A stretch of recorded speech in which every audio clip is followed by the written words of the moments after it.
Drilling fluids touch just about everything in the drilling process. We're here to deconstruct the drilling process and drilling fluid concepts to provide a deeper understanding of our industry. In each episode, we'll share information, talk to interesting people, and maybe share a few stories along the way. Welcome to the Flowline, a production of AES Drilling Fluids, brought to you by Matt Offenbacher and Justin Gauthier. Hey everybody, welcome back to another amazing episode of Flowline. Matt, how goes it in today's world? It's been, I don't know how many weeks, but it's been at least 2 since we've been in the lab. Yeah, we've we recorded we had a few episodes in the queue. Yeah. And we're back at it. I think all is well. I think you and I both took some training, which I feel like is always necessary, but it is hard to sit for 8 hours. Yeah. And then you come back to your day job, and so I'm in the thick of finding my sea legs again. Yeah. But it's good. It is. No, it's amazing. I think yours was 2 weeks, or was it a week here and then a week staggered? Yeah, so there was a week and then a week, but so some in between. I don't think I would have survived it if it was 2 straight weeks. Yeah, it's we just got going. We're all going in too many different directions, and even if you even traveling for a day or two kind of throws things off. So being in a classroom from 8 to 4, that's tough. I remember when I did mine, it was the first 2 days I was locked in, but then I found myself every once in a while having to catch up on an email or doing something quick and trying to remain engaged. But every tiny break I was scrambling to try and knock something off the list. But anyway, it's good to get back into rhythm of things here. Let's recap Astros. I feel like that's something that we haven't hit on here in a minute. We're well into the season now. I have no idea what their record is. What's going on? Well, they were pretty well circling the toilet, I think, at our last discussion. I mean, it was bad. They found some stability in the pitching, which has made a huge difference. Okay, they threw a combined no-hitter recently, which is, historic and in the most unlikely of fashion, where they had a Imai, the Japanese phenom that we'd signed on. He'd been terrible. He walked the first 2 batters and then went on to go 6 innings and give up no hits. And then Steven Okert went out and kind of did his thing for an inning. And then they brought in a guy who had not pitched in the major leagues before to throw the last 2 innings. Dang. He got it done. No way. Where did he come from? So he's a prospect, came through our system. No way. And he so it's just kind of a cool little nugget. I mean, first no-hitter, and I don't know, it's just 24. What? So it was okay, well, I wouldn't have picked that for happening given the way things have been going, but they swept the Cubs. They there's some momentum, and the AL West is a terrible division. So I think they'd be 12 games back in just about any other division, but they're only 4 games back. Okay. So there's hope in our division. Yes. To come out decent. I'll take it. Yeah. It's already been a pretty rough season. Noted. Tell me about this upcoming weekend. The reason I ask, we got the Astros on Sunday. Me and the family are going. We got invited, so we're gonna. Awesome. Yeah, we're all gonna partake. They're playing the Brewers. Yes. Give us the the lowdown on what we can expect on coming into Sunday. The Brewers are a really exciting team. I don't know who's up on the rotation, but they have a couple of starting pitchers that are just gas. Ooh, okay, that's good. I pronounce his name wrong, but Mishurowski or whatever. I mean, he's just 100, 101, and it's for a starting pitcher. Normally, they're hey, what if you do 97 and save your arm? And he's not interested. So he's I'm all in or not. Let's go. So nice. Okay. Yeah, but no, the Brewers are a pretty exciting team, I would say. Okay, good. Should be some good action. Unless he's throwing gas and we just don't get any hits and it's 2-0. Yeah, and that would be lame and pathetic, but yeah. If we pitch well, maybe it'll just be a low-scoring game, and or Yordan Alvarez will give you a couple of dingers, and. Well, both my kids have Yordan Alvarez jerseys, and they're excited to hopefully see him hit some bombs. So, yeah, we'll see. Speaking of gas, and well, I'll lead that into our topic, but just real quick in the softball world, I live in that world as well. We're going next week to the College World Series awesome. to treat my daughter in Oklahoma City, or Yeah. Norman, actually. So that's exciting. But there's a lady on the Tennessee team who pitches. She's got the world record for 79 miles per hour for a softball pitch. But she's going to try and, I mean, the whole buildup is whether or not she'll hit 80. And what they were saying, some of the analysts were saying that in college, I think it's 45 feet or 43 feet. An 80-mile-an-hour softball pitch is the equivalent of like in a baseball, like 112 miles an hour. Yeah, it's something It's quite up there, and so no one has ever seen that in softball, and so that's a big deal. But at that close a range, that would be insane. But anyway, that's what we're going to do, and so for the first time, I think since 2000, it's been a long time, OU is not in the College World Series for softball. My daughter was kind of saddened by that, but she's a huge Texas Tech fan, so if any Texas Tech softball fans are out there, my daughter and you would get along just fine. Wreck 'em. So, yeah. Yeah. So anyway, enough of that. But speaking of gas, there's other types of gas that we typically deal with in the drilling fluid space, and we don't typically like to see a lot of it, but it does happen, which leads into we're going to talk today about managed pressure drilling. But we've talked about this topic before, but not specifically related to using MPD for longer laterals, because there's some structurally things are different downhole once you get past 2, 3, 4 miles, where MPD does come in handy, and we're going to kind of walk through that and sort of describe why it's necessary. Yeah, so I love how, probably the longest laterals that are being drilled at a pretty regular pace are in the Northeast, where it's Marcellus and it's gas. And I think you're seeing, as these laterals get longer, the need for managed pressure drilling. And so I thought it would be good to kind of do a rundown. And I think there's also a lot of things that we call managed pressure drilling that maybe aren't. And so just maybe suss out a little bit of that. Okay. Well, let's properly define what is managed pressure drilling to clear the air. Yes. Well, I actually took a paper, SPE 12281, titled Managed Pressure Drilling, What It Is and What It Is Not, as an effort to provide some clarity. Okay. And I will quote, managed pressure drilling is an adaptive drilling process used to precisely control the annular pressure profile throughout the wellbore. The objectives are to ascertain the downhole pressure environment limits and to manage the annular hydraulic pressure profile accordingly. The intention of MPD is to avoid continuous influx of formation fluids to the surface. Any influx incidental to the operation will be safely contained using an appropriate process. So, in our broader context of drilling, conventionally, we just call it's overbalanced, right? Our mud weight is higher than our pore pressure. And, that's the whole idea is we may have, kick tolerance and whatnot, we're probably anywhere from 300 plus PSI above the native pore pressure of the formation.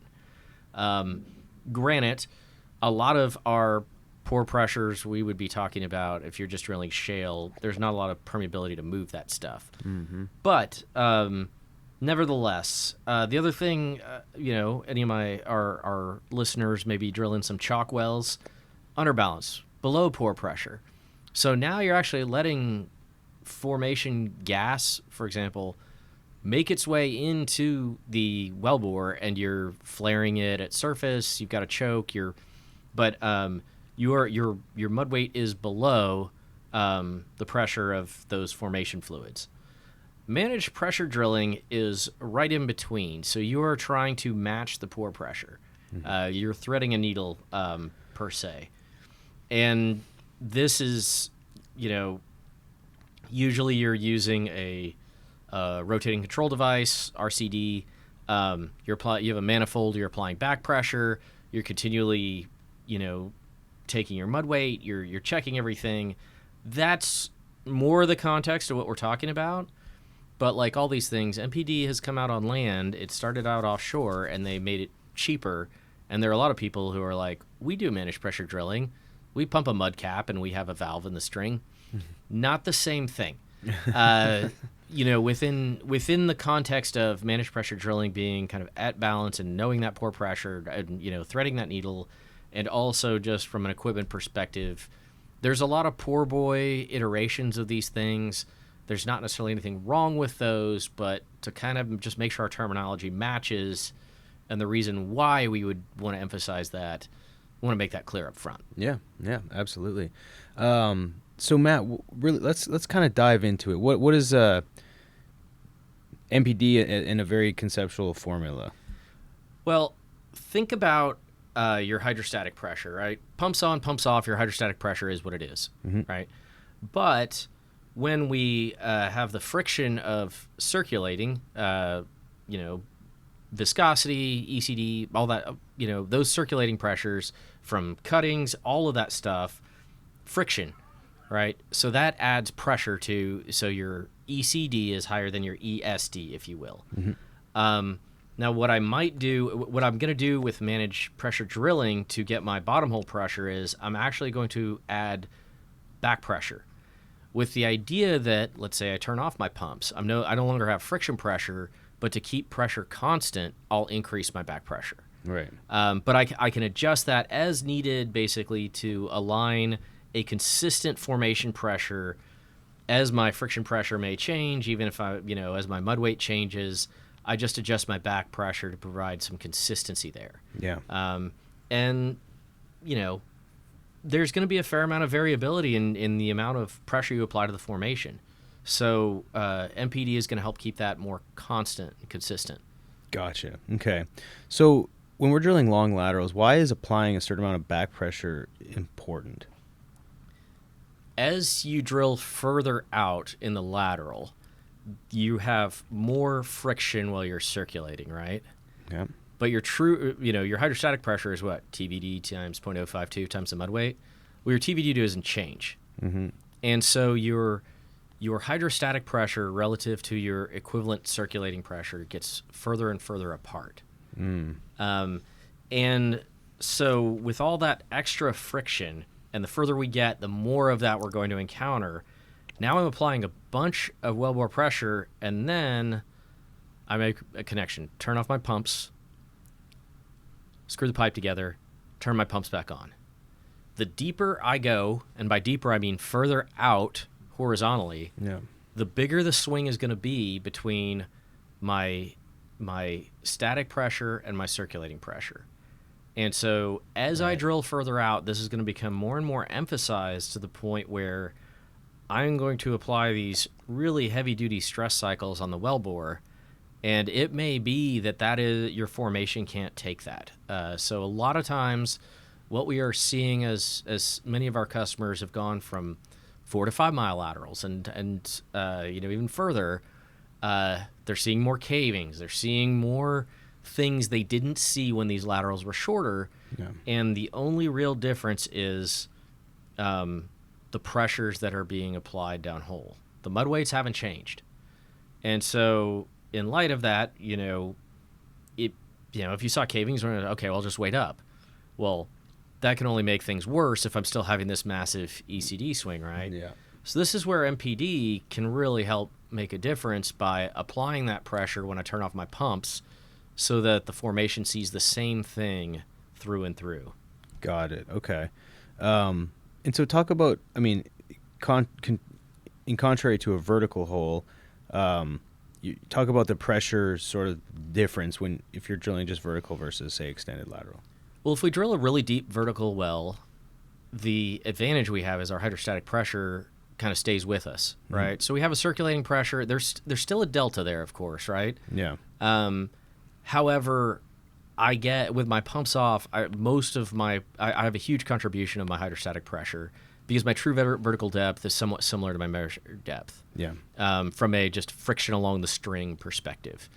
But if I end up drilling, keeping the same true vertical depth and just pushing further and further out, I don't benefit from that hydrostatic pressure nearly as much, and I'm just adding more and more friction from my circulating pressures. And that's why, as we think specifically about laterals and shallow laterals, that delta between ESD and ECD just becomes greater and greater to the point where we see things that we didn't normally see with shorter laterals. Yeah. Okay. No, that makes sense.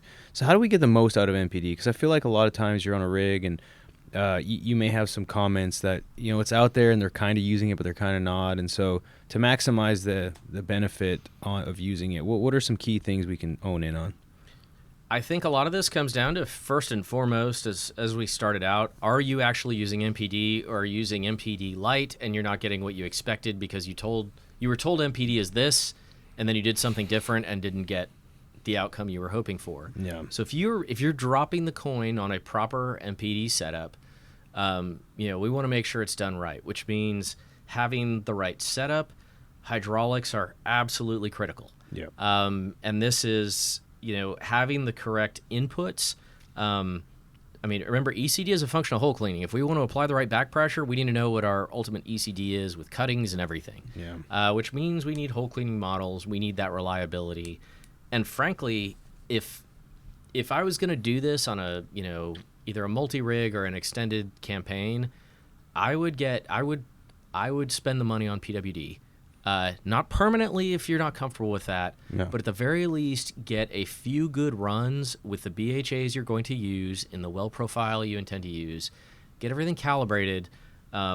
We have found folks who have had much higher ECDs than they thought because their tolerances weren't what they thought they were. And that only happened because they took direct measurements of what was going on downhole. Yeah. And so we strongly encourage, if you want to be right with the right amount of pressure, let's make sure we do that correctly. Yeah. Because natively, what do we do with MPD? The one big tell if you're doing offset studies is the mud weights are lighter, right? You use the mud weight for some of your pressure, and then you use back pressure for the rest. Yeah. So understanding where you are in all of those circumstances. Make sure you have a good hydraulic model. Make sure you can include the applied back pressure, and make sense of all of those things. And then with hydraulic software too, it can account for temperature and pressure and that sort of thing. And so when we have PWD, we can get all that dialed in really nicely, make sure everything traces, and then we're really, really confident as we drill further along and drill additional wells that we're getting everything out of what we paid for because we're using the tools correctly within the tolerances. Yeah. Okay. What else do we need to think about? If you're drilling really hot wells, a flat rheology mud system may be worth considering. This is another one where it's easy. Run your hydraulics, see what you get. Mm-hmm. If you lose a few hundred PSI and that's what you were looking for, it might be beneficial. Okay. The other things I think that are really important to consider is how are we going to get out of the hole? Because, MPD is going to help you on connections, but when we go to run casing, what mud weight do I want? Right. And in light of this, I'm using back pressure, but do I have the frac tanks that I can, or the desire to wait up, 4/10 before we come out of the hole? Yeah. What am I going to do so that I can make sure that I'm still holding the hole open with the pressure that it knows, and not going crazy where I'm going to cause losses right before I go try and run casing? Yeah. So you may want a separate fluid. There is, even when you go to do the cement job, there is such thing as managed pressure cementing. I think that's a pretty big extreme, but it just goes back to what downhole pressures did I use to drill the well, and then what pressures are the rest of the operations to get the well secured? What pressures am I going to use, and are they close to each other? Yeah. One thing, we're having a lot of conversations with customers, even just in the broader realm of hydraulics, of what downhole pressure do you want? Because giving me a surface mud weight when I'm drilling a 400-degree well, it's a very different density downhole. It's probably a few tenths lighter. So do you want 14 pounds downhole, or do you want 14 pounds at surface? Right. Which one is it? And then let's say I turn the pumps off and the mud's going to heat up some more. Do I want something heavier down there so that I have an equivalent pressure of what I'm expecting? So these are questions as you get into some of these hotter environments you have to think about as well, on top of just the traditional managed pressure drilling considerations. Makes sense. What about on the cementing side? There's I see on the notes here, managed pressure cementing. Is that common? Not really. It's just worth pointing out that, especially if you've been dealing with all these pressures, you're trying to thread the needle. I think this is something you're more likely to see offshore, but there are some things you can do to not only do your cement job from the, okay, how do I get a good displacement, but it may be pumping some base oil ahead to keep, your ECDs down. It may be, modeling all your spacer design and that sort of thing. And there's the equipment to apply the back pressure while you're cementing, if that's something that you want to do. Right. Most of the time, that's when integrity is of the utmost priority. In a lot of scenarios we run into, cement only needs to get to a certain height. And so you might not encounter that where you would, like, in a really sensitive offshore environment where it's like, if you don't get perfect returns and that sort of thing, you can't drill ahead. So yeah, cost for remediation is going to drive your approach to that, I think. That makes sense. Okay. Well, man, we kind of covered a good broad range, but really getting back to the sort of the main topic is, managed pressure drilling for longer laterals. It seems like it's becoming just over time more and more common, especially as we drill more complex wells. So yeah, just in summary, Matt, why don't you kind of close things up and tie the knot on this pretty little present that we delivered today? Well, I just think, all we do is talk about longer and longer, and yet you're looking at kind of the next iteration of rigs are more pipe in the derrick. A lot of the things that were sort of limiting us are now like, no, really, we're gonna build these things big enough to hold a lot more joints of pipe, so you don't have to lay down anything. Yeah, we're gonna do a lot of the things to drive efficiency. In the higher temperature areas in the Haynesville, they're 10,000 psi rigs are coming. And so in light of all of that, I think the MPD use cases only grow. Yeah. Like, we are trying to drill further out. Our engineering tolerances become more narrow. And so things I didn't need when 3 miles was far. Yeah. Now with 5, it's becoming more apparent. And so we think managed pressure drilling use cases are going to grow. Obviously on land we have cost sensitivity we have to think through, but when we do this right, there's a lot of upside, and so we kind of have to break away from our old patterns of calling a lot of things managed pressure drilling that weren't. Yeah. Recognize what it is in our context, and then engineer around that in such a way that our chances for success, or at least properly evaluating how MPD benefits, is really well defined. Yeah, no, that's a great point and a great way to wrap it up. And with those last words, everyone, appreciate the support as always. If you want to connect with Matt or I on LinkedIn, you can, or you can use the old trusty handy dandy email, Flowline podcast at aesfluids.com if you have any questions or any major topics that we haven't hit on, which I'd be surprised because we've hit on all of them. But if you'd like us to double click on anything or just want to engage, that's great too. Be sure to check out the website, LinkedIn page, lots of great content. Matt, talk about any new videos, any sort of YouTube stuff coming out for the visuals out there? I don't know. I've been out, so we're finalizing, if it hasn't been released already, a nice little video on just the retort and explaining solids analysis, because we felt like that was something the world needed. Yeah, absolutely. And then, we've got some other sort of longer term campaigns in the works. We've got a lot of, I think the summer's going to be pretty busy. As we've got some new faces on the marketing team, and I think they're pretty hungry to try a few things. We may see some new styles and cool. some new ideas as well. Love it. Well, with that said, everyone, appreciate the support, and until next time, be safe. Enjoy your summer, folks. Cheers. Take care. Thanks for listening. Please tune in next week for another exciting episode of the Flowline. And remember, may your returns always be full and your trips always smooth.